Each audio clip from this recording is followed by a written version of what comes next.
धर्मनगरी काशी के विकास में एक और कड़ी जुड़ने जा रही है। वाराणसी को देश का पहला अर्बन ट्रांसपोर्ट रोपवे परियोजना की सौगात मिलने जा रही है। यानी अब सड़क गंगा के बाद अब आसमान से लोग काशी की छटा देख सकेंगे।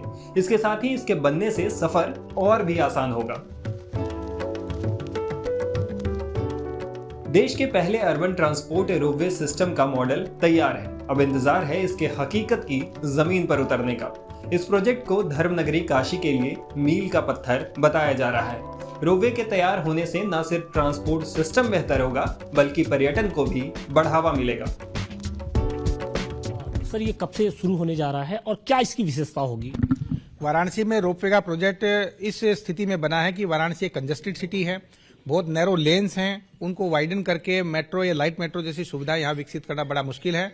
लेकिन पब्लिक ट्रांसपोर्ट होनी चाहिए। इसका काफी मंथन 2-3 साल के बाद ये तय हुआ कि हमें सरफेस लेवल पे ही रोपवे चलाना चाहिए। देश की ये पहली परियोजना होगी। उसकी सारी तैयारियां लगभग प्रथम चरण की पूरी हो चुकी हैं। इसमें टेंडर के माध्यम से कंपनी का चयन हो चुका है। डीपीआर का फॉर्मेशन है वो चल रहा है। यूटिलिटी शिफ्टिंग जो होनी है, पानी बिजली आदि की लाइन्स जो शिफ्ट होनी है, उसकी धनराशि आ चुकी है। और इसके अलावा जो लैंड एक्विजिशन होना है उसकी सारी डिटेल्स आ गई है, जिसकी धनराशि आते ही हम लोग हफ्ता 10 दिन में लैंड एक्विजिशन कर देंगे। कुल मिला के ये प्रथम चरण जो है ये 1.5-2 महीने में पूरा हो जाएगा। और इसके बाद इसकी फाउंडेशन करवाते हुए स्टेशंस बनाने का काम और पिलर्स बनाने का काम प्रारंभ हो जाएगा। तो 1.5 महीने जो एक्टिविटी आपको वाराणसी में देखने को मिलेंगी, ये प्रिलिमिनरी एक्टिविटी है जो तैयारी के लिए होती है। और इसके बाद 2 महीने के बाद जब एक्चुअल निर्माण चालू होगा तब यहाँ पिलर बनते हुए दिखेंगे और यहाँ पे जो 5 स्टेशंस बनने हैं वो बनते हुए दिखेंगे। कोशिश ये रहेगी कंपनी की कि 12-13 महीने में प्रथम 2 स्टेशंस के बीच में अपना ट्रायल रन शुरू कर दें और लगभग 18 महीने के बाद हमारा पूरा का पूरा ये सेगमेंट जो 5 स्टेशंस का ये चालू हो जाए। इसकी सफलता पे निर्भर करेगा कि हमें बाकी शहर में इसका एक्सपेंशन कैसे करना है और धीरे धीरे बाकी शहर में एक्सपेंड होती हुई थी अलग अलग फेजेज में ये पूरे शहर को कवर करेगी। सर, ये बताइए कि कितना बड़ा चैलेंज होगा, क्योंकि जिन रास्तों से ये रोपवे जा रहा है वो बेहद कंजेस्टेड है और जो सबसे ज्यादा ट्रैफिक लोड होता है वो इन्हीं रूट्स पे होता है। तो ऐसे में कहा यह जा रहा था कि मेट्रो चूंकि बहुत सारी टेक्निकलिटीज थी उस वजह से उसको रोक दिया गया। रोपवे के लिए कितना आप लोग तैयार है इस चैलेंज को एक्सेप्ट करने के लिए? रोपवे एक ऐसा ट्रांसपोर्टेशन का मैकेनिज्म है जिसमें कम से कम लैंड एक्वायर होती है और पिलर्स के बेस पे ही सारा का सारा रोपवे चलता है। इसमें स्टेशंस बनाने होते हैं जहां पे हम लोग बोर्डिंग डीबोर्डिंग कर सकें। तो स्टेशंस तो ऐसी जगह बनाए जा सकते हैं जहां पे हमें ज्यादा बल्क लैंड अवेलेबल हो।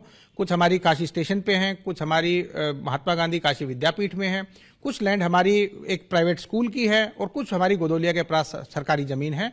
तो ये स्टेशंस तो वहां डेवलप हो सकेंगे जहां पे एस्केलेटर्स के माध्यम से लोग चढ़ उतर सकेंगे। रोपवे के लिए केवल पिलर्स की आवश्यकता होती है, तो कम से कम लैंड एक्वायर इसमें होती है। साथ ही साथ जो ये हमारी पानी की और जो बिजली की लाइन होती है इसको भी सबसे कम डिस्टर्बेंस रोपवे ही करता है। तो इसीलिए ये प्रोजेक्ट वाराणसी के लिए चुना गया है, क्योंकि यहाँ पे फ्लाईओवर बनाना भी आसान नहीं होता है और रोड्स को वाइडन करना भी आसान नहीं होता है। शहर की प्रकृति को मेंटेन रखते हुए कैसे हम लोग पब्लिक ट्रांसपोर्ट दे सकते हैं, इसका समावेश इसमें किया गया है।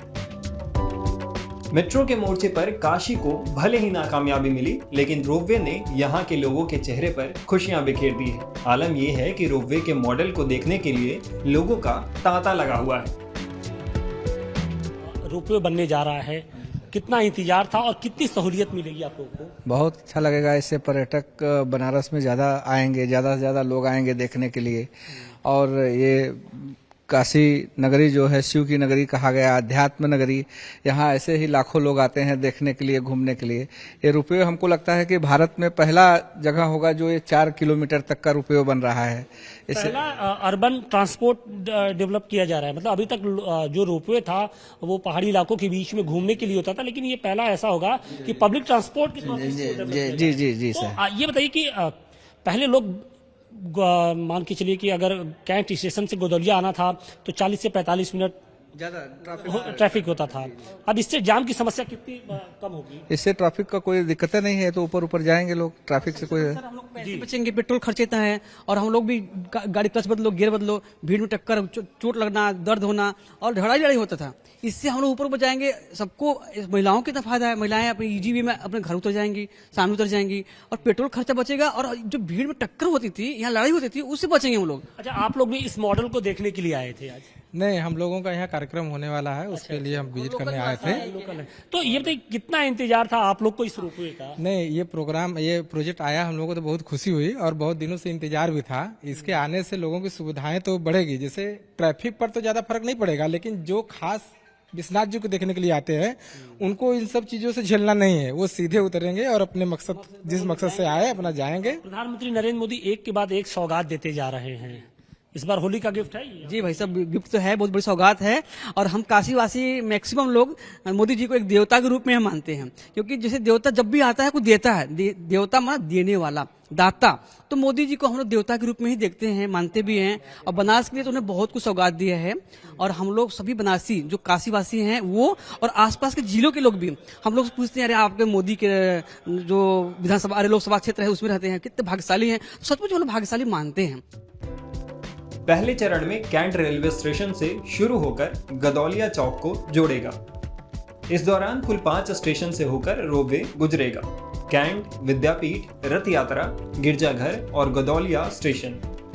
पूरे प्रोजेक्ट पर 200 करोड़ का खर्च आएगा। इस दौरान कुल 4.5 किलोमीटर का सफर तय किया जाएगा। हर 1.5 मिनट पर रोपवे कार की सुविधा मिलेगी। एक रोपवे कार में 11 लोगों के बैठने की सुविधा रहेगी।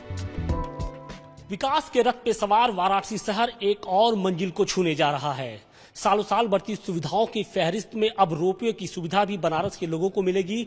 जी हां, देश का पहला जो अर्बन ट्रांसपोर्ट सिस्टम है वो वाराणसी को मिलने जा रहा है। यानी जो रोपवे की सुविधा है वो वाराणसी को मिलने जा रही है। अभी तक आप सड़क गंगा के जरिए ही वाराणसी के अलग अलग स्थानों तक पहुंचते थे, लेकिन अब आसमान से भी वाराणसी की जो छटा है वो लोग देख सकेंगे। और इसके लिए जो वाराणसी का ये रोपवे है सिस्टम वो बिल्कुल तैयार है। फिलहाल जो इसकी शुरुआत है वो अगले महीने से होने जा रही है। देश के प्रधानमंत्री और वाराणसी के सांसद प्रधानमंत्री नरेंद्र मोदी इसकी शुरुआत करेंगे और उसका जो पहला मॉडल है वो टाइम्स नाउ नवभारत आपको दिखा रहा है। यानी ये जो पूरा सिस्टम है, ये जो आप मॉडल देख रहे हैं, ये रोपवे का मॉडल है। और ये अब इसके जरिए हम आपको ये दिखाने की कोशिश करते हैं कि जो रोपवे की सुविधा है वो क्या है, इसमें कितना लागत आएगा, इसमें कितने स्टेशन होंगे और एक प्रतिदिन कितने जो लोग होंगे वो इसके जरिए सफर करेंगे। तो सबसे पहली जो शुरुआत होती है वो रोपवे के इस कैंट रेलवे स्टेशन से होती है। यानी स्टेशन पे जो लोग आएंगे वो सीधे रोपवे पर सवार होंगे और इसके बाद गदौलिया के लिए आगे बढ़ेंगे। सबसे पहला जो स्टेशन होगा वो कैंट रेलवे स्टेशन होगा। इसके बाद दूसरा जो स्टेशन होगा, दूसरा पड़ाव काशी विद्यापीठ स्टेशन है। इसके बाद तीसरा जो स्टेशन है वो रथ यात्रा है। और इसके बीच में देखिए दो जो पिलर हैं, इन दो स्टेशन के बीच में 2 पिलर हैं। और इसके साथ ही अगर काशी विद्यापीठ और कैंट रेलवे स्टेशन के बीच की बात करें तो यहाँ पर एक पिलर है। इस रथ यात्रा के बाद जो चौथा पड़ाव है वो टेक्निकल स्टेशन है। यानी गिरजाघर चौराहे पर ये टेक्निकल स्टेशन को बनाया जा रहा है। और जो सबसे आखिरी जो स्टेशन है यानी मंजिल है वो गदौलिया चौराहा है। और यहीं से काशी विश्वनाथ मंदिर की ओर भी रास्ता जाता है और दशाश्वमेध घाट की ओर भी रास्ता जाता है। तो निश्चित तौर पे वाराणसी के लोगों के लिए ये एक बड़ी सौगात है।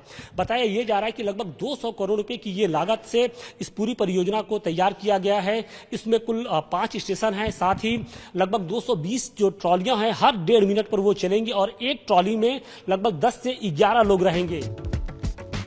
रोपवे प्रोजेक्ट के लिए पहले चरण के पैसे रिलीज कर दिए गए हैं। पहले चरण के तहत 31 करोड़ रुपए प्रशासन की तरफ से जारी कर दिए गए हैं। माना जा रहा है कि प्रधानमंत्री नरेंद्र मोदी के संभावित दौरे पर इसकी नींव रखी जाएगी। खास तौर पर यह प्रोजेक्ट काशी विश्वनाथ मंदिर आने वाले शिव भक्तों के लिए एक बड़ी सौगात मानी जा रही है। आमतौर पर कैंट से गदौलिया का सफर तय करने में 45 मिनट का समय लगता है, लेकिन रोपवे बनने के बाद यह सफर सिर्फ 15 मिनट में सिमट जाएगा। टाइम्स नाउ भारत डिजिटल की रिपोर्ट।